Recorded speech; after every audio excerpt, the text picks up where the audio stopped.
ಸಾಕು ದಯವಿಟ್ಟು ಒಂದೇ ಅಧ್ಯಕ್ಷರೇ ಶಿವಲಿಂಗ ಅವ್ರೆ ರಿಸರ್ವ್ ಅಧ್ಯಕ್ಷರೇ ಏನ್ ಚೀಟಿ ಬಂತು?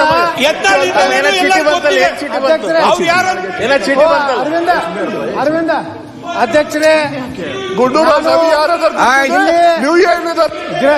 ಗೃಹ ಮಂತ್ರಿಗಳು ಬಂದಿದ್ದಾರೆ. ಮಾತಾಡಿದ್ರೆ ಈಗ ಒಂದು ವಿಷಯವನ್ನ ನಾನು ಇಲ್ಲಿ ಪ್ರಸ್ತಾಪ ಮಾಡ್ಲಿಕ್ಕೆ ಬಯಸ್ತಾ ಇದ್ದೀನಿ. ಕರ್ನಾಟಕದ ರಾಜಕೀಯ ಇವತ್ತು ಬಹಳ ಕೆಟ್ಟ ಈಗ ನೋಡಿ ಇದೆ. ಈಗ ಸಮೃದ್ಧಿ ಮಂಜುನಾಥ್ ಮತ್ತೆ ರಾಜೇಗೌಡರು, ಜನಪ್ರತಿನಿಧಿ ಹರೀಶ್ ಮತ್ತೆ ಧರ್ಮಸಿಂಗ್ ಸಚಿವರನ್ನ ಬರ್ತೇನೆ ಜನಪ್ರತಿನಿಧಿ ಅಧ್ಯಕ್ಷ ನೋಡಿ, ಕರ್ನಾಟಕದ ಇತಿಹಾಸದಲ್ಲಿ ಕನ್ನಡ ನಾಡು ಸುಸಂಸ್ಕೃತ ಒಂದು ಅತ್ಯಂತ ಮುಂದುವರೆದ ರಾಜ್ಯ. ಆದರೆ ಮುಗಿಸಿರಲ್ಲ ನೀವು ಸುಸಂಸ್ಕೃತ ಆಗುವಾಗ ಅದನ್ನು ಒಪ್ಪಬೇಕು, ನೀವಿಲ್ಲ ಅಂತ ನಾವು ಆಗ್ತದ. ಇವತ್ತೊಬ್ಬರು ಸಚಿವರ ಮೇಲೆ, ಇವತ್ತು ನಮ್ಮ ಸಹಕಾರಿ ಸಚಿವರ ಮೇಲೆ ಸಬ್ಜೆಕ್ಟ್ ಈಗ ಈ ಹನಿ ಸಮೃದ್ಧಿ ಮಂಜುನಾಥ್ ಮಾತಾಡಿ ಯಾವ ಸಬ್ಜೆಕ್ಟ್ ಎಲ್ಲಿ ಸಮಸ್ಯೆ ಮಾತಾಡಿ. ನಾನು ಆಗ್ರಹ ಮಾಡ್ತೀನಿ. ಆಯ್ತು, ಈಗ ಮುಖ್ಯಮಂತ್ರಿಗಳಿಗೆ, ಗೃಹ ಮಂತ್ರಿಗಳಿಗೆ ಈ ಸಮೃದ್ಧಿ ಮಂಜುನಾಥ್ ಟೈಮ್ ಇಲ್ಲ, ನೀವು ಮಾತಾಡಿ. ಸಂಸ್ಕೃತಿ ಪ್ರತಿನಿಧಿಗಳನ್ನ ಬ್ಲಾಕ್ ಮೇಲ್ ಮಾಡುವಂತದ್ದು, ಜನಪ್ರತಿನಿಧಿಗಳನ್ನ ಏನ್ ಸಬ್ಜೆಕ್ಟ್ ಒಂದ್ ರೀತಿ ಅವರ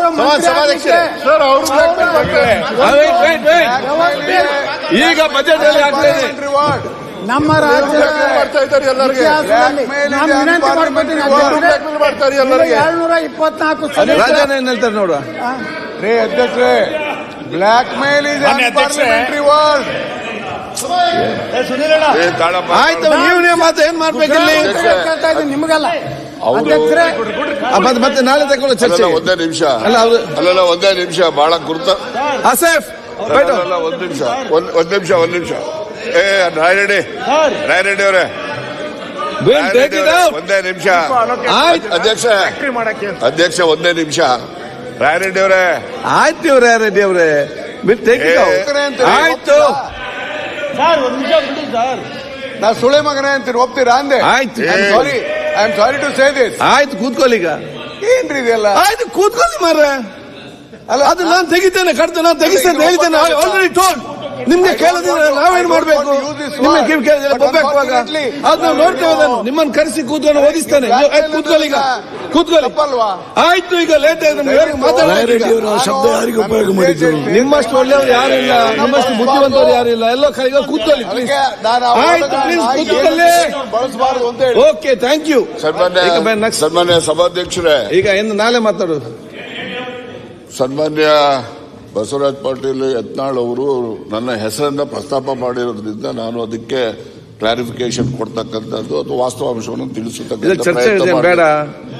ನನ್ನ ಹೆಸರು ಅವರೇ ಹೇಳಿ, ಚರ್ಚೆ ಮಾಡಬೇಡಿ. ಹೇಳಿ 24 ಜನ ಸಂಬಂಧಪಟ್ಟಿದ್ದು ಯಾರು ಅಂತ ಗೊತ್ತಾಗ್ತಾ ಇಲ್ಲ. ಏನ್ ಹೇಳಿ? ವಿಷಯ ಸಲುವಾಗಿ ತಮ್ಮ ಮಾತಾಡ್ಲಿ. ಅವರ ಕುಟುಂಬದ ಭವಿಷ್ಯ ಸಲುವಾಗಿ ಅವ್ರ ಮುಂದಿನ ಮುಖ್ಯಮಂತ್ರಿ ಆಗ್ಬೇಕು. ನೋಡಿ ಯತ್ನಾಳ್ ಅವರೇ, ಅನಗತ್ಯವಾಗಿ ಮಾತಾಡಬೇಡಿ. ಅವ್ರೇನು ಉತ್ತರ ಕೊಡ್ತಾರೆ ನೋಡುವ. ನೀವು ಮಾತಾಡಿ ಕೂತ್ಕೊಳ್ಳಿ. ಆಯ್ತು, ರಾಜಣ್ಣ ಅವರ ಮೇಲೆ ಆಯ್ತು, ಮತ್ತೊಬ್ಬರ ಮೇಲೆ ಆಯ್ತು. ಅದಕ್ಕೆ ಅವ್ರೀಗ ರಾಜ್ಯ ಮಾತಾಡಿ. ಆಯ್ತು, ಯತ್ನಾಳ್ ಅವರೇ, ಸನ್ಮಾನ್ಯ ಸಭಾಧ್ಯಕ್ಷರೇ, ಯತ್ನಾಳ್ ಅವರು ಸಹಕಾರ ಸಚಿವರು, ರಾಜಣ್ಣ ಅವರು ಅಂತೇಳಿ ಪ್ರಸ್ತಾಪ ಮಾಡಿದ್ರಿಂದ ನಾನು ಒಂದು ತಪ್ಪು ಮಾಹಿತಿ ಹೊರಗಡೆ ಹೋಗಬಾರ್ದು ಅಂತಕ್ಕಂಥ ದೃಷ್ಟಿಯಿಂದ 2 ಮಾತುಗಳನ್ನು ಹೇಳಲಿಕ್ಕೆ ಬಯಸ್ತೇನೆ. ಸನ್ಮಾನ್ಯ ಸಭಾಧ್ಯಕ್ಷರೇ, ಈ ಕರ್ನಾಟಕ ರಾಜ್ಯ ಅಂತ ಹೇಳಿದ್ರೆ ಇದು ಒಂದು ಸಿಡಿ ಪೆನ್ ಡ್ರೈವ್ಗಳಿಗೆ ಒಂದು ಕಾರ್ಖಾನೆ ತರ ಅಂತಕ್ಕಂಥದ್ದು ಕೂಡ ಬಹಳ ಜನ ಹೇಳ್ತಾರೆ. ನಾನು ಹೇಳ್ತಾ ಇಲ್ಲ. ಇದರಲ್ಲಿ 2 ಫ್ಯಾಕ್ಟರಿ, ನಿಮ್ದೊಂದಿದೆ, ಇನ್ನೊಂದಿದೆಯಾ? ನಿಮ್ದು ಯಾವ್ದು ಅಂತ ಹೇಳಿದ್ರೆ ಇಲ್ಲಿ ಯಾವ್ದು ಅಂತ ಹೇಳ್ಬೋದು. ಅದೇನೇ ಇಲ್ಲ ಅಧ್ಯಕ್ಷರೇ, ಬಹಳ ಗುರುತರವಾದಂತಹ ಒಂದು ಆರೋಪ ಅಂತೇಳಿ ನಾನು ಕೂಡ ಅನ್ಕೊಳ್ತೇನೆ. ತುಮಕೂರಿನ 2 ಪ್ರಭಾವಿ ಸಚಿವರು ಹನಿ ಟ್ರ್ಯಾಪ್ ಅಲ್ಲಿ ಸಿಕ್ಕಾಕೊಂಡಿದ್ದಾರೆ, ಅದು ಹಾಗಾಯ್ತು ಹೀಗಾಯ್ತು ಅಂತ ಏನೇನೋ ಕಥೆಗಳು ಬರ್ತಾ ಇದ್ದಾವೆ.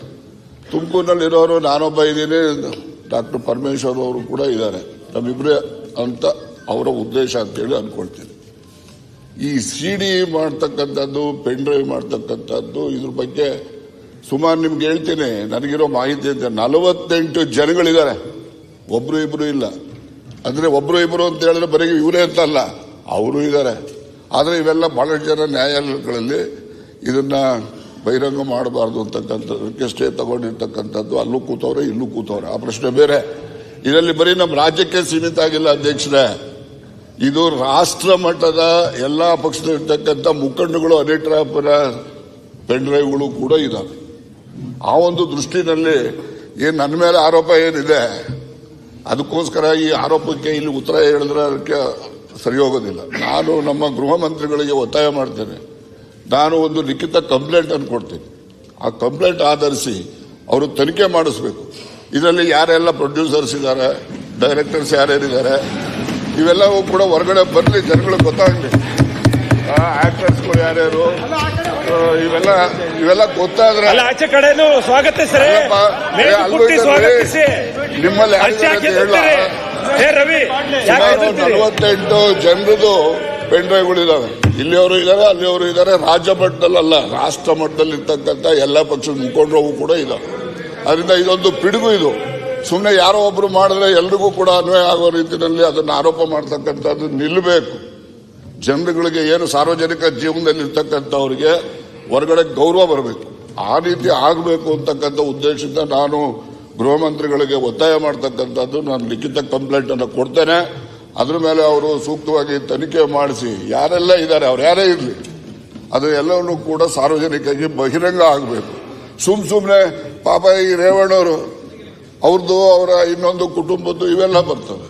ಈಗ ನನ್ನ ಮೇಲೂ ಕೂಡ ಅಟೆಂಪ್ಟ್ ಮಾಡಿದ್ದಾರೆ ಅಂತಕ್ಕಂಥದ್ದಕ್ಕೆ ಪುರಾವೆಗಳನ್ನು ಇಟ್ಕೊಂಡಿದ್ದೀನಿ ನಾನು. ಅದ್ರ ಬಗ್ಗೆ ದೂರನ್ನು ಕೊಡ್ತಾರೆ. ಅದಕ್ಕೆ ಗೃಹ ಮಂತ್ರಿಗಳು ಒಂದು ವಿಶೇಷವಾದ ತನಿಖೆಯನ್ನ ಮಾಡಿಸಿ ಯಾರೆಲ್ಲ ಇದ್ದಾರೆ ಅವನ್ನೆಲ್ಲ ಕೂಡ ಬಹಿರಂಗ ಮಾಡಬೇಕು ಅಂತಕ್ಕಂಥದ್ದು ನನ್ನ ಒತ್ತಾಯ. ಅಧ್ಯಕ್ಷ ಆಯ್ತು ಅವ್ರು ಹೇಳಿದ್ದಾರೆ.